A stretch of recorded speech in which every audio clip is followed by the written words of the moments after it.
Good evening students. आज हम लोग क्लास 11th का चैप्टर 9 का ऑब्जेक्टिव क्वेश्चंस सॉल्व करेंगे जो आने वाले एग्ज़ाम के लिए वेरी वेरी इंपॉर्टेंट है। और आज हम लोग क्वेश्चन नंबर 31 से स्टार्ट करेंगे। ठीक है, कल तक हम लोग क्वेश्चन नंबर 30 बनाए थे। तो 31 में क्या है देखिए, the height of a liquid in a fine capillary tube. ठीक है, कैपिलरी ट्यूब है। ठीक है, कैपिलरी ट्यूब है, फाइन फाइन मतलब पतला कैपिलरी ट्यूब। इसमें कैपिलरी ट्यूब में लिक्विड क्या होता है, राइज करता है। तो कहता है height of a liquid in a fine capillary tube increase with increase in density of a liquid. कहता है डेंसिटी बढ़ने से हाइट बढ़ता है। ठीक है, एक फॉर्मूला होता है हाइट का, हम लोग पढ़ रहे थे, H बराबर 2s cos theta by r row g. ठीक है, इस फॉर्मूला को याद रखना है। यहाँ H क्या है, हाइट है, कितना रेज किया, S सरफेस टेंशन है, थीटा एंगल ऑफ कांटेक्ट होता है, R क्या है, रेडियस इस ट्यूब का, रो डेंसिटी है और G acceleration due to gravity है। तो क्या कहता है पहला option, increase with increase in density.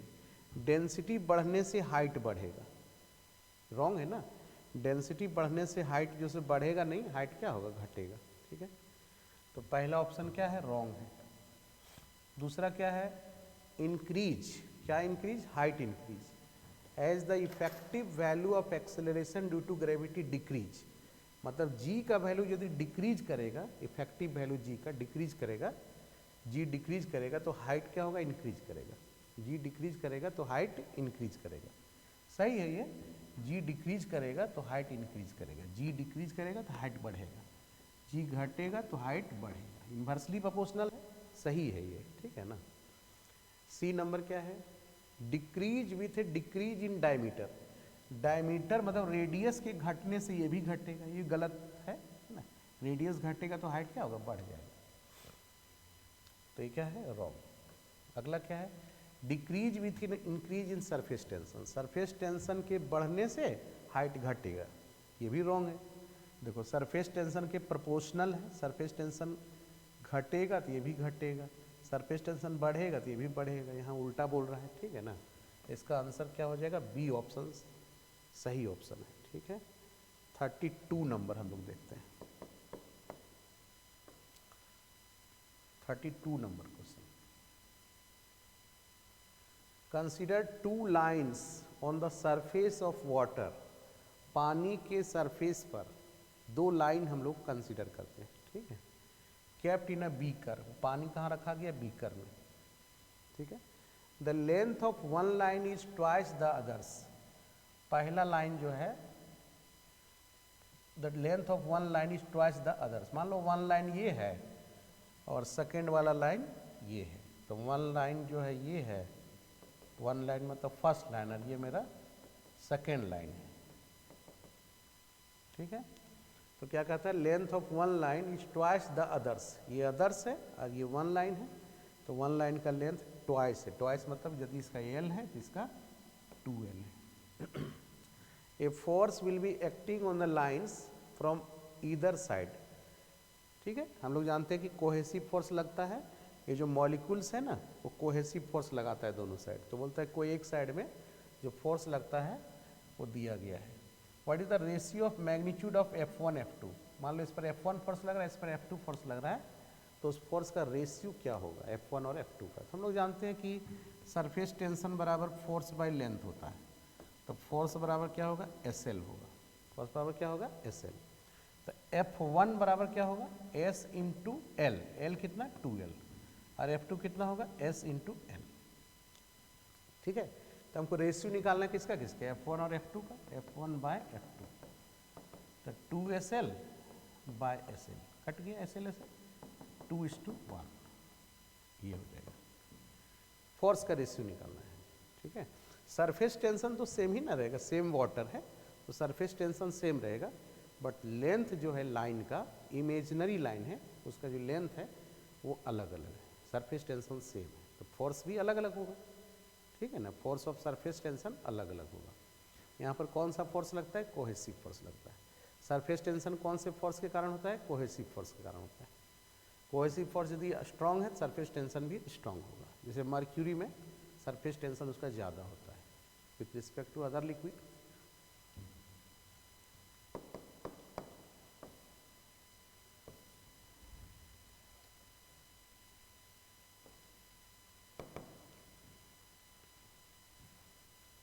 देखिए 33 नंबर क्वेश्चन हम लोग देखते हैं, ठीक है ना। 33 number question, the unit of surface tension is same as that of.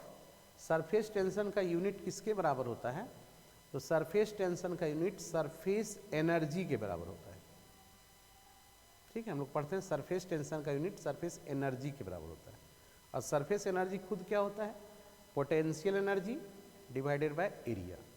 अब यहाँ देखते हैं क्या है, surface energy per unit volume, ये रॉन्ग है। फोर्स पर यूनिट एरिया, ये भी गलत है, क्योंकि फोर्स पर यूनिट लेंथ रहता तो हो जाता।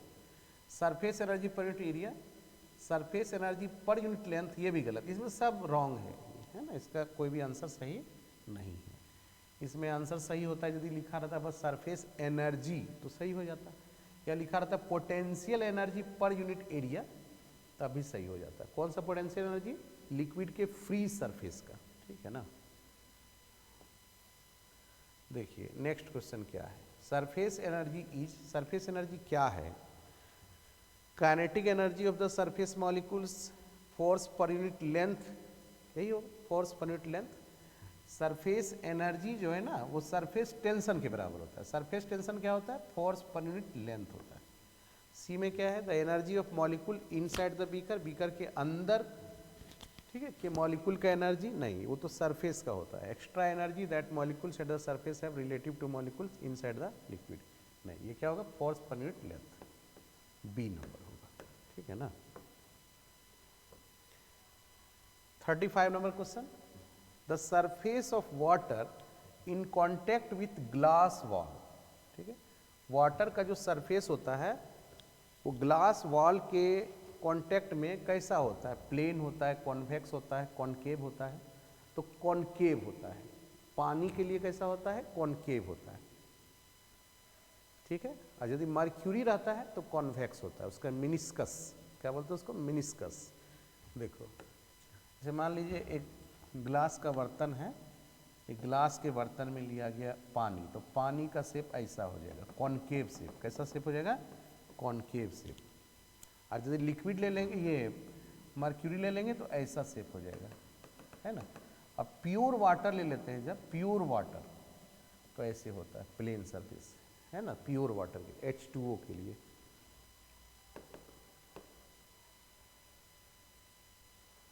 (36 नंबर),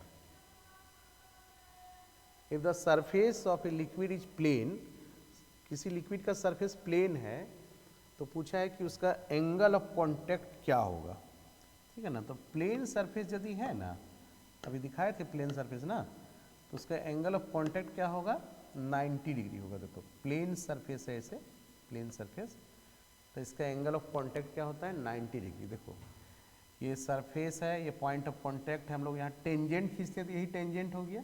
और ये solid surface inside the liquid, इसके बीच का एंगल कितना हो जाता है, 90 डिग्री। कितना हो जाएगा, 90 degree.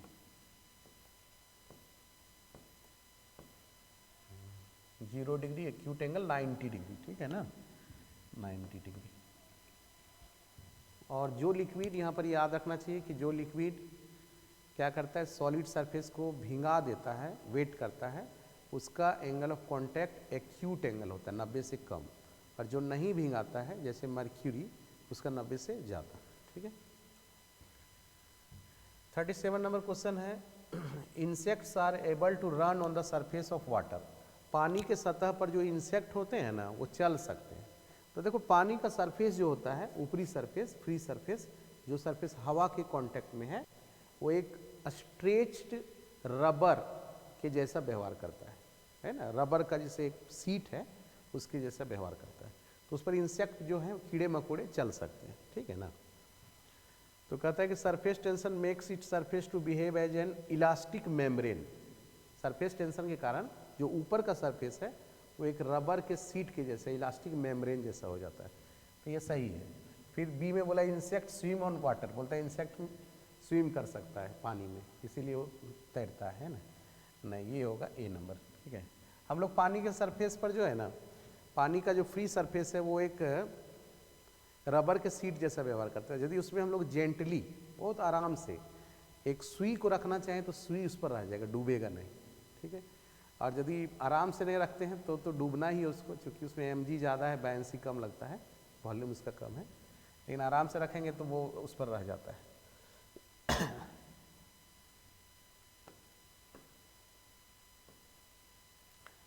Choose the wrong statement from the following. ठीक है, इसमें रॉन्ग चुनिए, कौन सा रॉन्ग है। A small droplets of a liquid are spherical due to surface tension. कहता है कि जो लिक्विड का ड्रॉप होता है, स्मॉल ड्रॉप, वो क्या होता है कि गोल होता है सरफेस टेंशन के कारण। ये तो सही बात है, सरफेस टेंशन के कारण लिक्विड का ड्रॉप गोल होता है। ठीक है, ए नंबर सही है, तुमको गलत ढूंढना है। Oil rises through wick due to capillarity. ठीक है, जो तेल होता है जैसे केरोसिन तेल ऊपर राइज करता है, लैंप जो होता है केरोसिन तेल वाला लैंप ऊपर राइज करता है कैपिलरिटी के कारण। सही बात है ये। In drinking the cold drinks through it straw we use the phenomenon of capillarity. कहता है कि जो हम लोग पीते हैं ड्रिंक जो होता है, जैसे कुछ ड्रिंक हम लोग पीते हैं पाइप से, स्ट्रॉ पाइप जो लगा रहता है उसमें, तो कहता है उसमें कैपिलरिटी के घटना का यूज होता है। नहीं, कैपिलरिटी में क्या होता है, खुद से लिक्विड ऊपर चढ़ेगा, है ना। इसमें हम लोग क्या करते हैं, उसको खींचते हैं। Gum is use to paste two surface. दो सरफेस को पेस्ट करने के लिए हम गम का यूज करते हैं। In this process we use the property of adhesion. हाँ, अधेसिव फोर्स लगता है तभी तो गम जो है वो क्या करता है, दो सरफेस को पेस्ट करता है। अधेसिव फोर्स ज़्यादा होता है तो चिपक जाता है ना। तो सी नंबर होगा इसका गलत आंसर। बाकी सब क्या है, सही है। गलत क्या है, सी।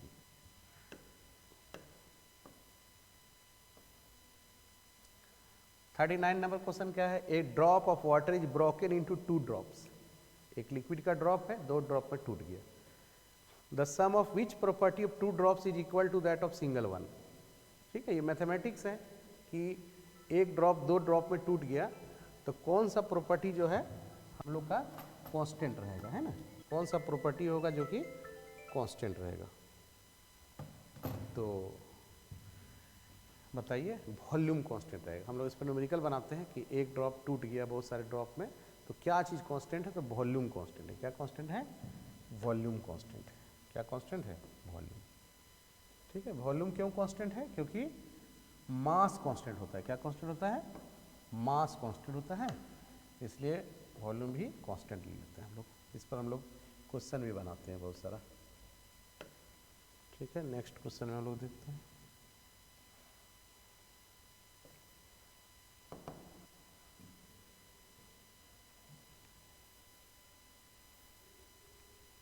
तो बहुत सारा क्वेश्चन इस चैप्टर में है, बनाते जाइए। और बहुत ही ये मज़ेदार चैप्टर है।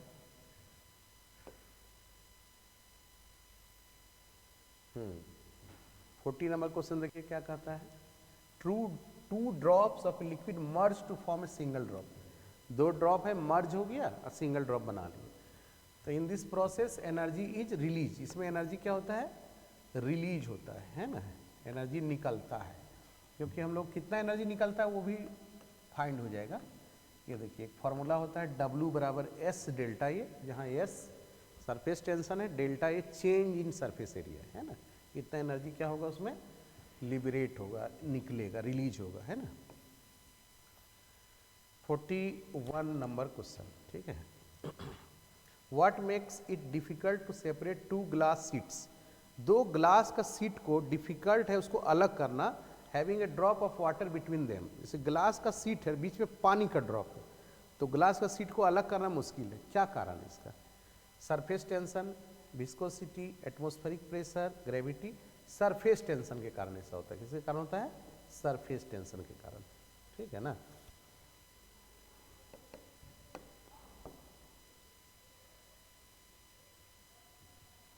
देखो 42 नंबर क्वेश्चन, 42 नंबर क्वेश्चन, ठीक है। कहता है कि वाटर राइजेज टिल ए कैपिलरी ट्यूब ए हाइट h हाइट तक कैपिलरी ट्यूब में वाटर राइज करता है। If the area of cross section of the tube is made 1/4, area of cross section को 1/4 कर देते हैं तो वाटर कितना राइज करेगा। तो देखो हम लोग वाटर जो राइज करता है उसका हम लोग फॉर्मूला पढ़ते थे ना कि h बराबर क्या होता है 2s cos theta by r rho g, r जहाँ रेडियस h है। अब हम लोग जानते हैं कि एरिया बराबर होता है पाई आर स्क्वायर, तो r बराबर क्या हो जाएगा, आर स्क्वायर बराबर a बाय पाई, है ना। तो r बराबर क्या हो जाएगा a बाय पाई का रूट होना चाहिए ना। तो r बराबर a बाय पाई का रूट वहाँ पुट कर देते हैं, 2s cos theta by under root a by pi rho g, ठीक है ना, ऐसा लिख दिए। अब क्वेश्चन को फिर से पढ़िए क्या करता है। If the area of cross section of the tube is made 1/4, area of cross section क्या करते हैं 1/4 कर देते हैं, तो देन वाटर विल राइज, कितना हाइट तक वाटर राइज करेगा, ठीक है 1/4। तो एरिया को यदि 1/4 करते हैं, एरिया को a/4 लिख देते हैं, ठीक है ना, a/4 लिख देते हैं, तो क्या होगा सोचो a/4 यहाँ डिवाइड में 4 आ गया, ठीक। 4 का रूट क्या होगा 2 होगा, ये 2 ऊपर चला जाएगा, नहीं 2 ऊपर चल जाएगा, इसका मतलब है कि हाइट 2 गुना हो जाएगी, कितना हो जाएगा 2, डबल हो जाएगा 2h हो जाएगा, हाइट कितना हो जाएगा 2h हो जाएगा, ठीक है। सॉल्यूशन लिख लीजिए इसका।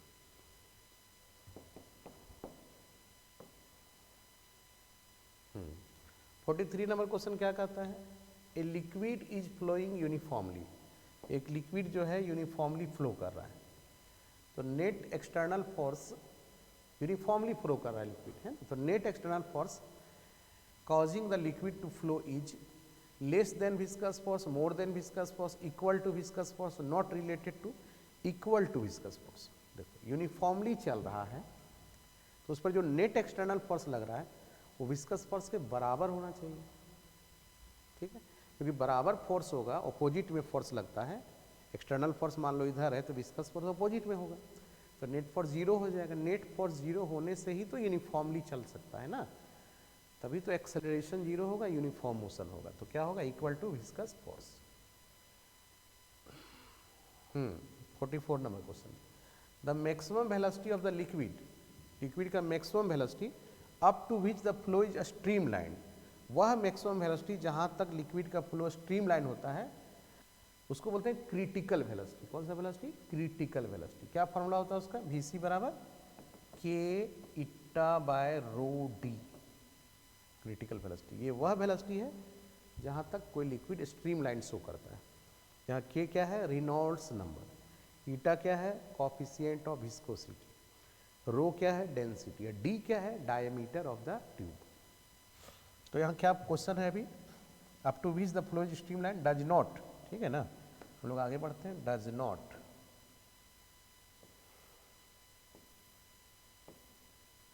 डिपेंड अपॉन, किस पर डिपेंड नहीं करता है, ठीक है ना।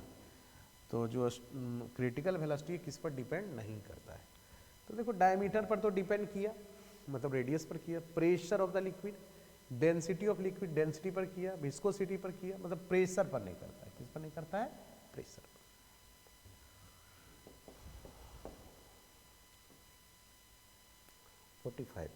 The velocity up to which the flow of liquid remains stream line, कहता है जिस वेलोसिटी तक स्ट्रीम लाइन रहता है and above which it becomes turbulent, उसके बाद टर्बुलेंट हो जाता है, उस वेलोसिटी को क्या बोलते हैं, तो उस वेलोसिटी को हम लोग बोलते हैं क्रिटिकल वेलोसिटी। कौन सा velocity, critical velocity.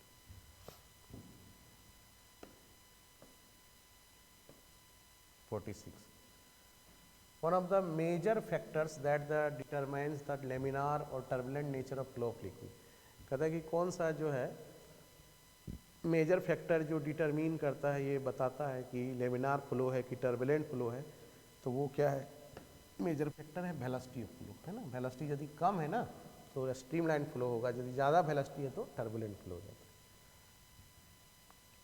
47 the viscous force does not depend, किस पर डिपेंड नहीं करता है। तो विस्कस फोर्स का फॉर्मूला क्या था याद है? F बराबर eta A D V by D. देखो वेलोसिटी ग्रेडियंट पर तो डिपेंड करता है, ठीक है ना, हमको पूछा नहीं करता, बोला नेचर पर तो डिपेंड करता है ना, ईटा नेचर पर ही डिपेंड करता है, एरिया पर भी डिपेंड करता है, वेलोसिटी पर डिपेंड नहीं करता, वेलोसिटी ग्रेडियंट पर डिपेंड करता है, ठीक है ना। 48 in a streamline flow the velocity of liquid in contact with containing vessel is, streamline flow हो रहा है, कैसा flow? Streamline flow, ideal flow है। The velocity of liquid, liquid का जो वेलोसिटी है वो वेसल के जो कांटेक्ट में है वो वेलोसिटी क्या होता है? जीरो होता है। देखो जैसे जैसे जैसे मान लो एक ट्यूब है, इससे लिक्विड बह रहा है, ठीक है ना, तो एकदम जो कांटेक्ट में यहाँ जो लिक्विड होगा ना उसका वेलोसिटी जीरो, फिर धीरे धीरे वेलोसिटी बढ़ते बढ़ते सेंटर के पास वेलोसिटी मैक्सिमम हो जाता है, और फिर घटते घटते वेलोसिटी जीरो हो जाता है, ठीक है।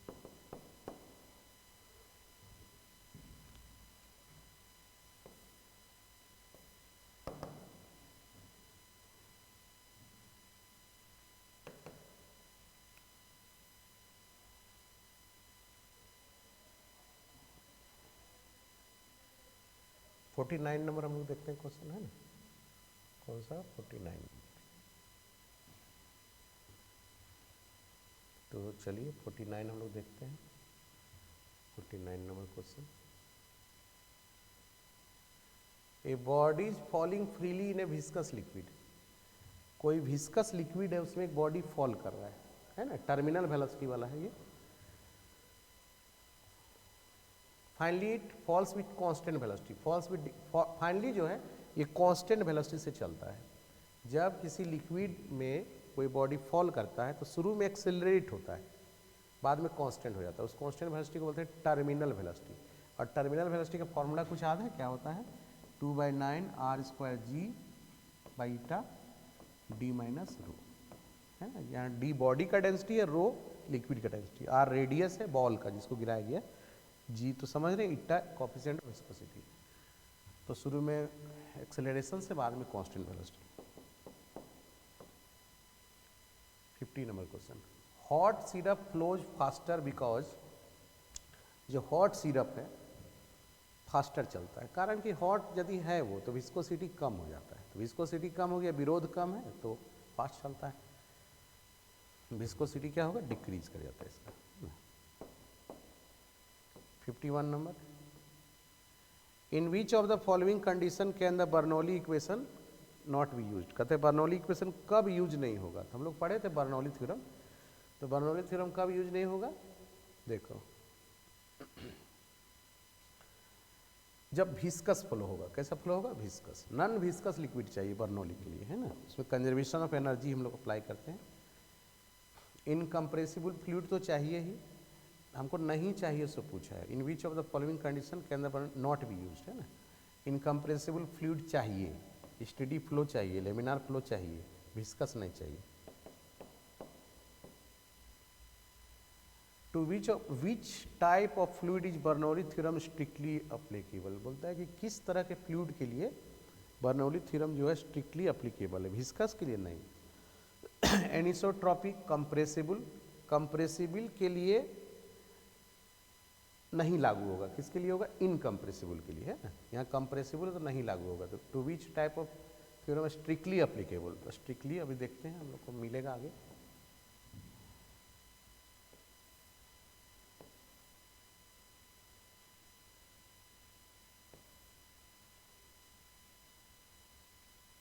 नन ऑफ दिस, इसमें क्या होगा? नन ऑफ द एबव, ठीक है ना।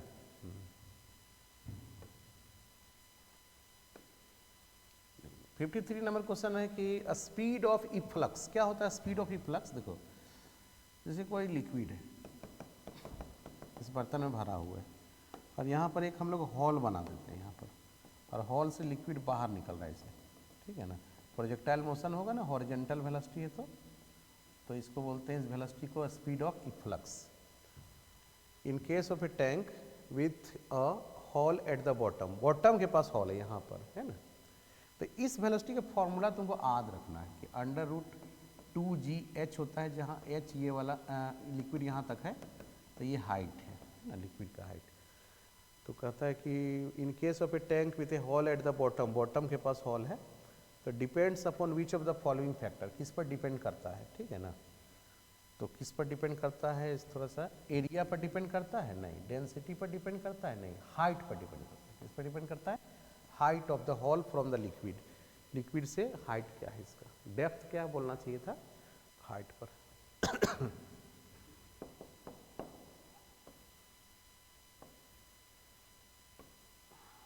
चलिए 54 नंबर क्वेश्चन, बहुत सारे क्वेश्चन है इस चैप्टर में। 54 है the extra pressure inside a soft bubble is proportional to. तो देखो सॉफ्ट बबल के अंदर जो एक्स्ट्रा प्रेशर होता है ना, वो कितना होता है, हम लोग पढ़ते थे, एक्स्ट्रा प्रेशर होता था, है ना, P बराबर डेल्टा P बराबर 4S/R, यहाँ S surface tension, R radius. तो कहता है कि किसके जो है सो प्रोपोर्शनल है, पूछा है कि किसके प्रोपोर्शनल है, तो क्या क्या ऑप्शन दिया है, एक्स्ट्रा प्रेशर सरफेस टेंशन के प्रोपोर्शनल है, किसके प्रोपोर्शनल है, सरफेस टेंशन के। देखो ना S ऊपर है। हाइड्रोलिक ब्रेक किस पर काम करता है, पास्कल्स लॉ पर काम करता है, किस पर काम करता है, पास्कल्स लॉ पर, ठीक है ना।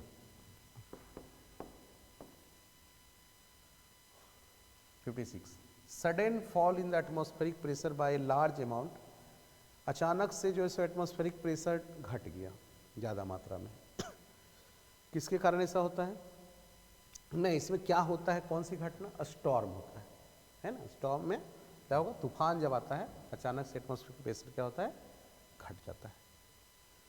56 हो गया है।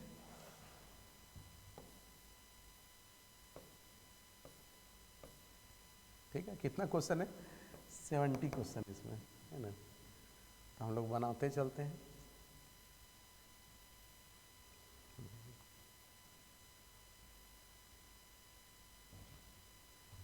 एक्चुअली ये बहुत छोटा चैप्टर नहीं है, बड़ा चैप्टर है, बहुत सारा क्वेश्चन है।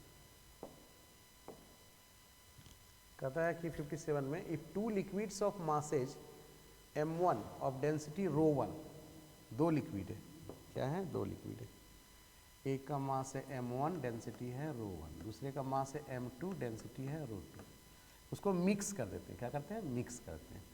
तो मिक्सचर का डेंसिटी क्या होगा, पहला का ρ1 दूसरा का ρ2, तो मिक्सचर का क्या होगा, ठीक है ना। तो देखो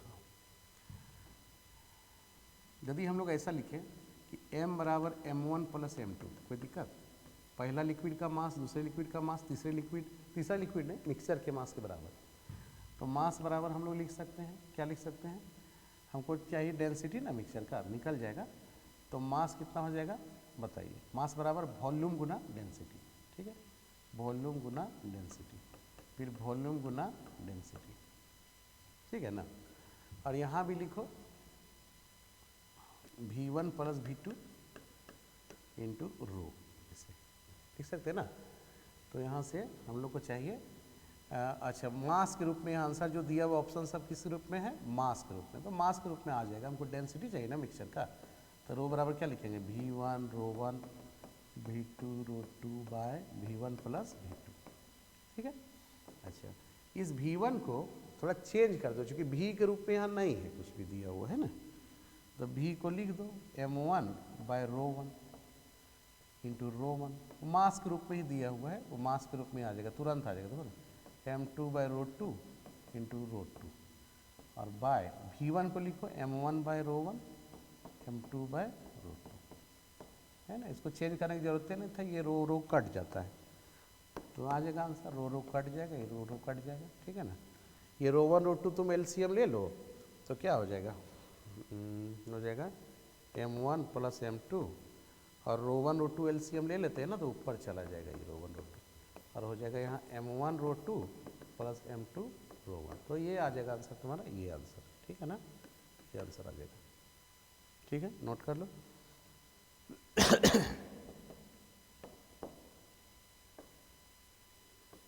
$58 number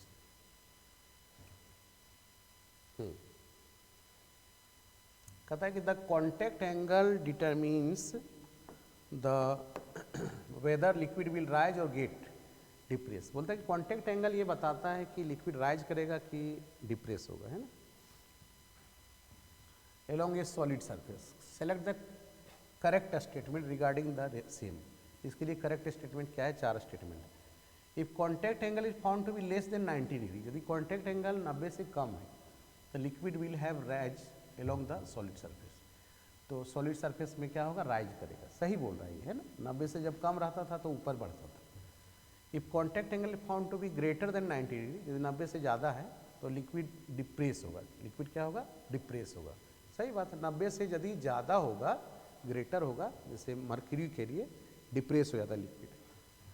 liquid always rise along solid surface irrespective of contact angle. Contact angle कुछ भी हो, बोलता है कि राइज करता, नहीं, ये तो बिल्कुल क्या है, गलत है।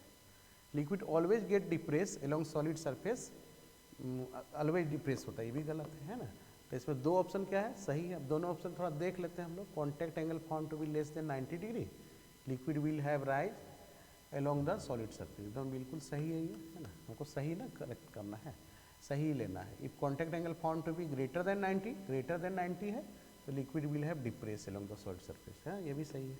2 सही है इसमें, है ना, होता है कभी कभी।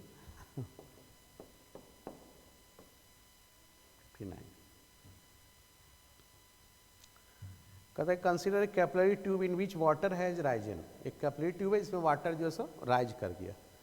तो कॉन्टैक्ट एंगल थीटा है, रेडियस उसका कैपिलरी ट्यूब का आर है, सरफेस टेंशन एस है, डेंसिटी रो है। तो कोई फार्मूला दिया होगा, है ना, कितना हाइट राइज करेगा, तो हम लोग पढ़े हैं ना formula.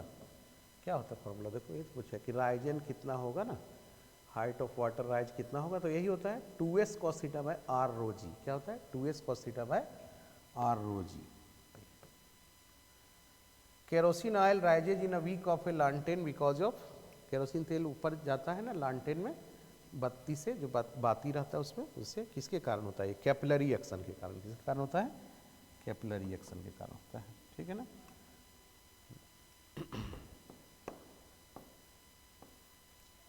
61 due to capillary action a liquid will rise in a tube if angle of contact.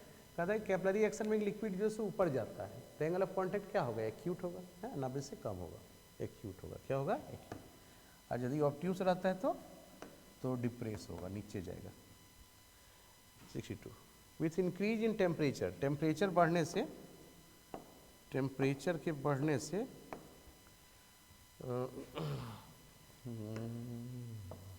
Temperature के बढ़ने से एंगल ऑफ कॉन्टैक्ट क्या होता है, तो देखो टेम्परेचर जब बढ़ेगा, ठीक है, तो सरफेस टेंशन घट जाता है। पढ़े थे हम लोग, तो सरफेस टेंशन जब घट जाएगा, ठीक है ना, सरफेस टेंशन तुम्हारा क्या होगा, घट जाएगा, तो एंगल ऑफ कॉन्टैक्ट क्या होता है, एक्यूट हो जाता है, मतलब कम हो जाता है। और सरफेस टेंशन ज़्यादा रहेगा तो ऑब्ट्यूस, जैसे मर्क्यूरी का, तो सरफेस टेंशन क्या होता है, इसमें घट जाता है। तो टेम्परेचर जब बढ़ेगा तो सरफेस टेंशन क्या होता है, घट जाता है, ठीक है। सरफेस टेंशन घट जाता है तो एंगल ऑफ कॉन्टैक्ट भी डिक्रीज कर देगा,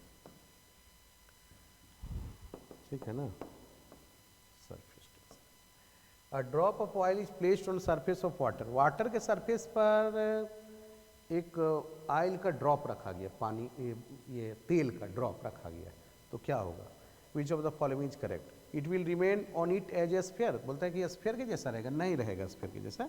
जब पानी का सरफेस है ना, इस पर यदि हम लोग ऑयल का ड्रॉप रख देते हैं, यहाँ पर इसे रख देते हैं, तो नहीं वो गोल रहेगा।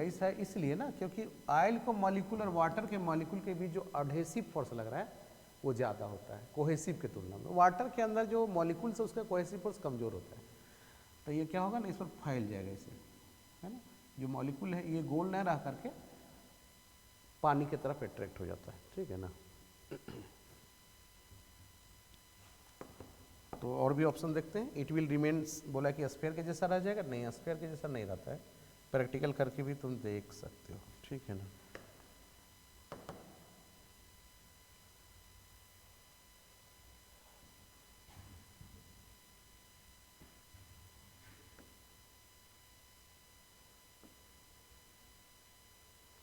It will spread as a thin layer, कहता है कि ये थीन लेयर के रूप में स्प्रेड कर जाएगा। It will partly be spherical droplet and partly thin film, it will float as a, यही होगा, स्प्रेड कर जाएगा थिन लेयर के रूप में, जो तो तेल जो है ना उस पर एक लेयर के रूप में हो जाता है। तेल का डेंसिटी कम रहता है तो वो ऊपर ही रहेगा पानी के।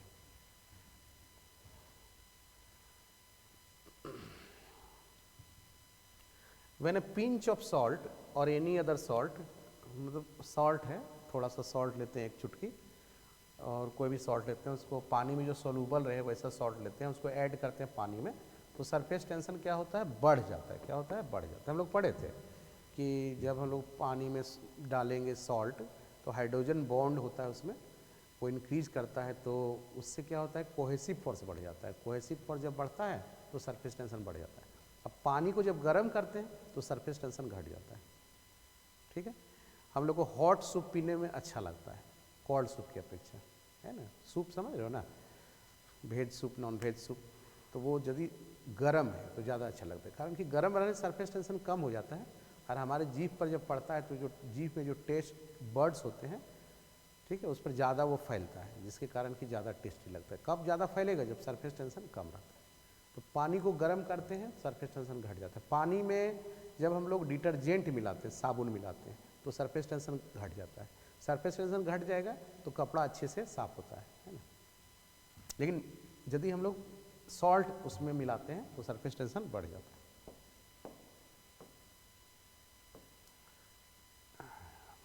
है। Two water droplets with merge with each other, large droplet बना लेता है, तो इसमें एनर्जी निकलेगा। 2 वाटर ड्रॉपलेट है, इसमें एनर्जी क्या होगा, लिबरेट होगा। हम लोग पढ़े थे ना।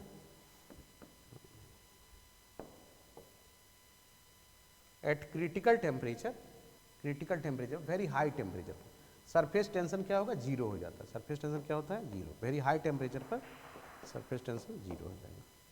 चलिए अब 70 से देख लेते हैं। For a given volume which of the following will have maximum energy, minimum energy. Given volume है तो सबसे कम एनर्जी किसका होगा, स्फीयर का होगा। किसका होगा, स्फीयर का। 69 नंबर देखते हैं। Which of the following expression represent with the excess of pressure inside a soft bubble. Soft bubble के अंदर एक्सेस प्रेशर क्या होता है, मतलब P inside minus P outside. तो हम लोग पढ़े थे ना, 4S/R होता है। क्या होता है, 4S/R। और यदि लिक्विड का ड्रॉप है तो 2S/R। ये सॉफ्ट बबल बोल रहा है, तो 4S/R। यदि लिक्विड ड्रॉप रहता है तो 2S/R। Surface tension of a liquid is due to, surface tension किसके कारण होता है, ये होता है कोहेसिव फोर्स के कारण। किसके कारण होता है, कोहेसिव फोर्स के कारण। कोहेसिव फोर्स जितना ज़्यादा होगा सरफेस टेंशन उतना ज़्यादा होगा। सरफेस टेंशन में भी defined as the work done per unit area and increasing the, हाँ यही चीज़ है, चाहिए आइसोथर्मल कंडीशन में सरफेस टेंशन। देखो सरफेस टेंशन बराबर सरफेस एनर्जी, सरफेस एनर्जी बराबर potential energy by area. Surface tension बराबर सरफेस एनर्जी बराबर पोटेंशियल एनर्जी बाय एरिया।